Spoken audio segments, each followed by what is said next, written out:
Scott Williamson. I'm the VP of Product. I'm joined by Gila, our new Director of Product for Growth. Gila, do you want to introduce yourself real quick? Yeah, sure. So my name is Gila. I joined GitLab since December, so relatively new.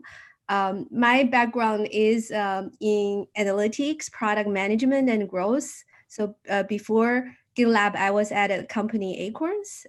Before that, I was at Growth Hackers. So doing growth for some time, and really excited to join a company. Has a lot to learn, but this is a rare opportunity that I'm looking forward to do a lot more with all of you. Awesome. Welcome, Gila. It's great to have her in her chair. She'll be taking this over next time, but today we'll tag team this one. I also want to wish everyone a happy new year. Welcome back from your holidays. I hope everyone had a great break with friends and family. So with that, let's get into the questions. Sid, number one.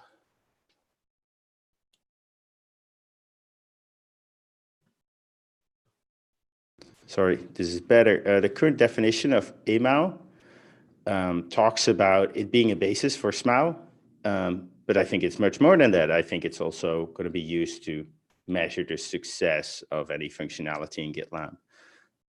What do you think? Yeah, that sounds so a little bit more on the why the metric is important.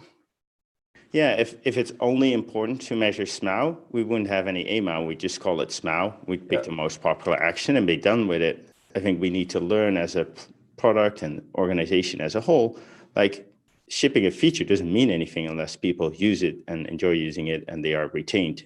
And that is not reflected in the current definition. I think the fact that we use it as a basis for SMAO should be in the SMAO definition, not in the AMAL definition. The AMAL is just, hey, if we have things you can do in GitLab, we measure how much people use it, so we know whether they like it and what the adoption is. Sounds good. Sid, ready? You good with that? Could you take the lead on updating that definition? Yep. All right. Thank you. Will do. And number two, SMAO. Yeah, I think what sets us apart from the rest of the market is that GitLab is a complete DevOps platform delivered as a single application. So we want people to use multiple parts of GitLab. Anytime people just see us as version control, we're replaceable. Every time people just use us as version control and CI, we're replaceable. And we see, for example, GitHub coming after us with now version control and CI. So we have more breadth. That's amazing, but it only matters if people actually use it and enjoy it. So that is, I think, the central thing in we need to focus on as a company. And if something is important, first, it needs to work, even if it's hard to pronounce for me. So that, and the second thing is we need to get behind this as a company. This is not just product. This is not just sales. This is not just UX. Everyone has a part in this. So in the E-team meeting, I'll propose making this a Q1 priority for every single function, as far as I can think of it. I'm not sure. I haven't found a finance angle yet, but I have discount in here, so I'm sure there's a finance angle as well. But I wanted to float it here because this seemed growth related. Yeah, I love that idea. We need AML data to start to capture SMAO. So we're working on that. Once we have the data, it would be amazing to focus on it, because I totally agree that driving breadth is a strategic advantage that we have. So great. No issues for me. And I've heard that people are not working on AMAL and things like that because it's not one of the Q4 priorities. So we got to make sure this is reflected in the Q1 priorities of every single division. Oh, okay. I wasn't aware that was not moving. I thought it was. So I'll follow up with Sid Reddy on that. Thanks. Yep. All right. And then you talked about, I don't like penetration. Is that referenced somewhere in that link?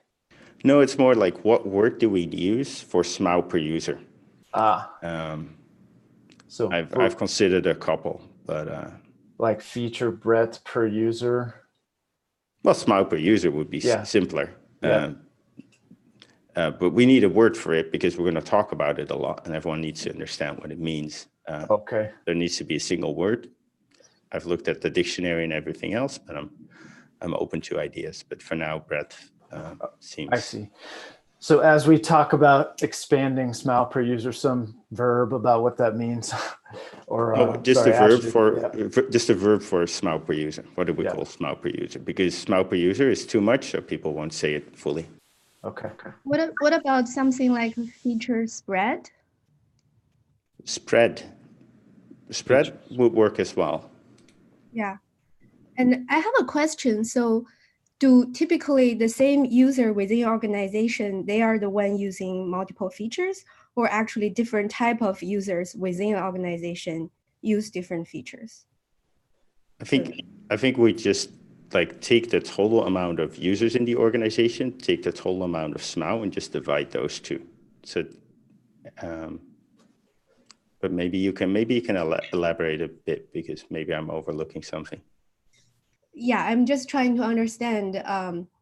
There are multiple features of GitLab. Do the same user within organization, like for example, a dev, use all the features, or is actually a dev using certain features and then the operation use other features? So it's not the same user, but it's all used within the same organization. Yeah, that's interesting. I haven't thought about that. Yeah, I do think there'll be segments, if you will, or cohorts of users that might have a certain pattern.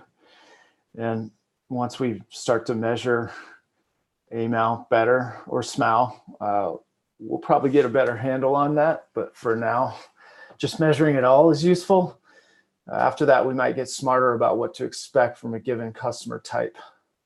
Yeah, you'd have like SMAL clustering, where if you're in ops, you're in the later stages. If you're in dev, you're in the earlier stages.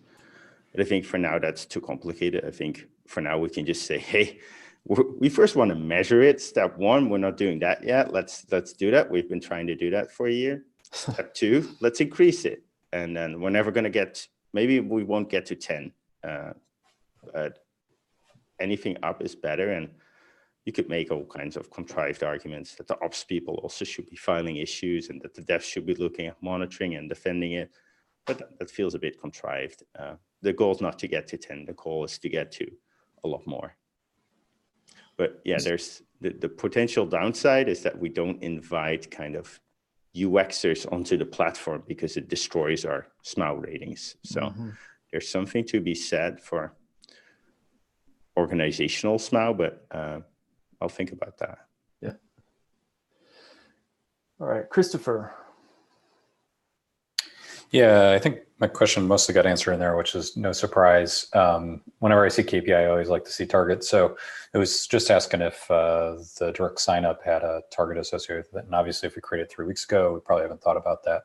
Though if you have any additional thoughts on that, I'd be curious because particularly this year, it seems like we may have more enterprise customers signing up, in which case we may see like, that be very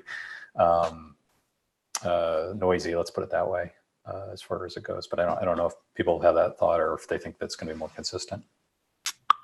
So from my perspective, when I look at this, and I'm really trying to parse it apart right now, I think all of the assumptions that you're making about it being unpredictable are correct. So the other thing is, our marketing spend likely influences this pretty significantly. We've seen that in a couple different places. So what we want to do is parse all of those assumptions apart. Like, is it these large companies making it jump up and down? Is it the marketing spend making it jump up and down?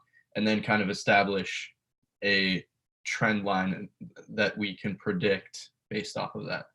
But that data is not readily available. So I'm just trying to dig into this a little bit more before we create a goal. Although we could just look at the trend line for now and pick a goal based off of the trend line rather than looking at the specific growth rate on month to month. So I think in the short term, that's what we may do for Q1. and while we still work on parsing this thing apart. Do you use do you effectively have the email address of the sign up person as part of that query? No, we don't have any, anything that establishes the user. It's really just an aggregate, right? Just like all the rest of our data. Gotcha. Okay, because I was thinking if there was any way you could, like for large corporations that have a massive sign up, you could basically normalize those. That's kind of the thought process. Okay, Yeah. Thanks. Got it. This one might be tricky month to month as well, Christopher. We have a lot of seasonality to the business. There's also a big direct sales engine behind it where we tend to sell a lot in the final month of the quarter. And so Jensen's probably already thinking about this, but we might want to think about a year-over-year metric, like how much is it growing relative to last year, relative to last month. That might be a better way to think about it, but I'll let Jensen dig in. Yeah, I think we're going to look at both, but when we talk about what the acquisition team has influenced, we have to look at it at a more short-term metric, which is why we're seeing it the way that it is right now. But I agree with you, like from a business perspective, it's probably less noisy to look at it year over year. All right. Christopher, you good? All right, let's move on. Yeah, I'm good. Eric, number 4. Yep. Hey, so I could be reading this incorrectly, so let me know if that's the case. But the way that the SMAO redefinition reads is that if a specific user doesn't take an action that's the highest, they won't be counted as SMAO. And I'm wondering if that's on purpose. Yeah, that's true. It would only be if they took the action in the AMAU that's the highest for that stage. We're simplifying this for technical reasons, Eric. Okay, cool. The query cost of querying, I may get the technical explanation wrong, but the cost of querying is high. And if we try to calculate SMAO by rolling up a bunch of different actions, it times out and there's a bunch of technical challenges. So to start to get a reading, we simplified it to let's just measure the highest, the one with the biggest count in each area, and start there. Sid, anything to add on that? No, I think that covers it, Scott. Thank you. Okay. Does that make sense, Eric? So, yeah, I think that makes sense. Yep. It might be worthwhile to just call that out in the handbook as like the reason we did it. Okay. Sure. Thank you. Craig, number 5. Yeah, hi, good morning. I was reviewing the slide 8 about acquisition, and I recognize the pricing page is quite important. I kind of clicked through the issues, read some of the design stuff. It's kind of raw. I just was wondering, are there any key takeaways from the user research so far? And if you could provide any more color on the methodology and approach you're going to be using for testing that page. Are we using some sort of A/B testing, or are we still just trying to figure out what it's supposed to look like? I'm just trying to understand that better. Yeah, absolutely. And I know that issue is really long, so I'm going to break it into multiple issues today. But the methodology, so we initially did some user research around the sign-up flow, the paid sign-up flow. And the very first thing that we recognized is that people can't parse the value that they're getting from each tier from the way that we present the pricing page. And that was really apparent in a couple of different ways. But for the most part, I think the main thing that we recognized was that we were calling out the features that users were getting, but not the value that users were getting in each of those bullet items on the pricing page. So our goal was to look at those bullet items and say, how do we break those out into value terms, right? Like what we looked at was more of a jobs to be done framework, which is, like what is the user trying to do? How can we communicate that value quickly and easily for this particular feature and this particular tier? So we did about 5 user interviews, talking to users about what they perceived each feature to be and what the value of each feature was, why they would pick certain tiers. There's an issue that's linked in that original issue that has all 5 of those.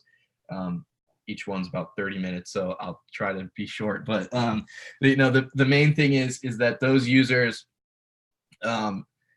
that page was communicating far too much information to the user for them to really be able to look at it and parse that apart.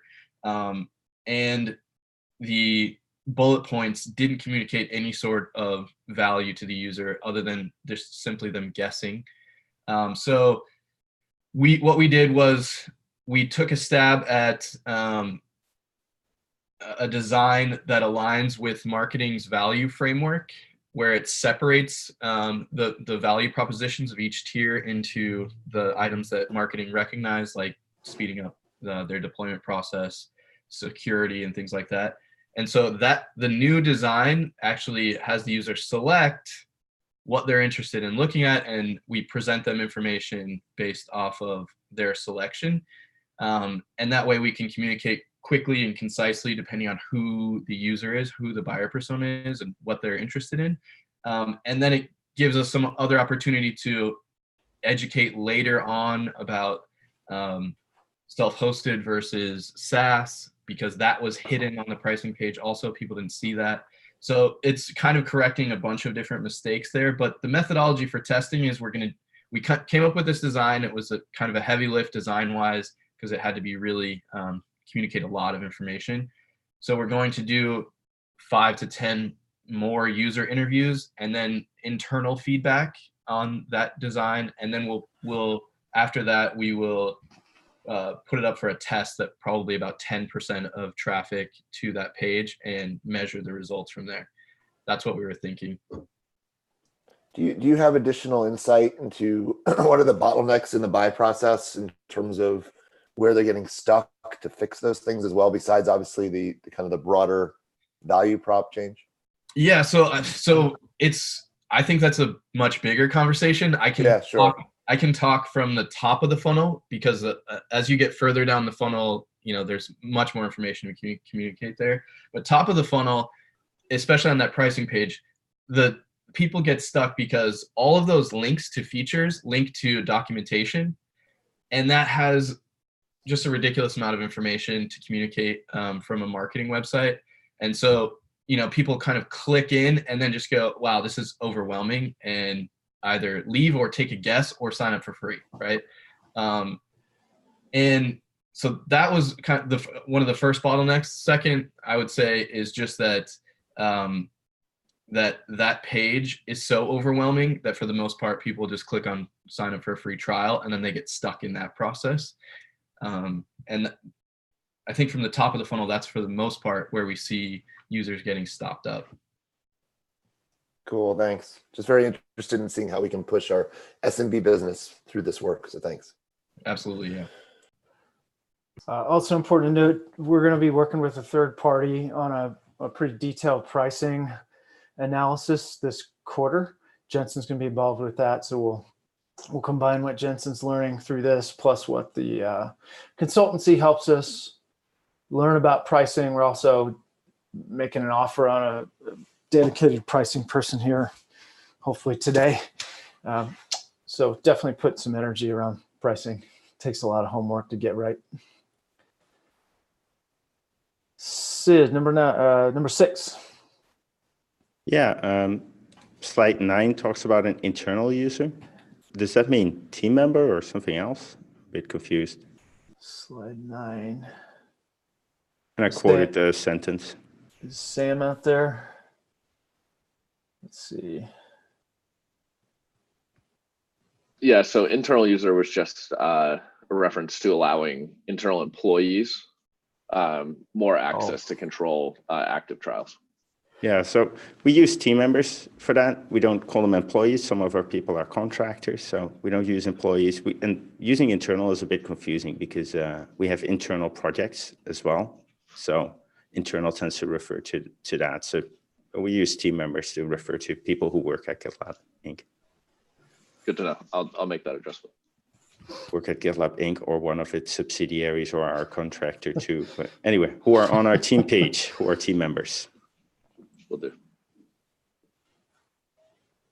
All right, other questions?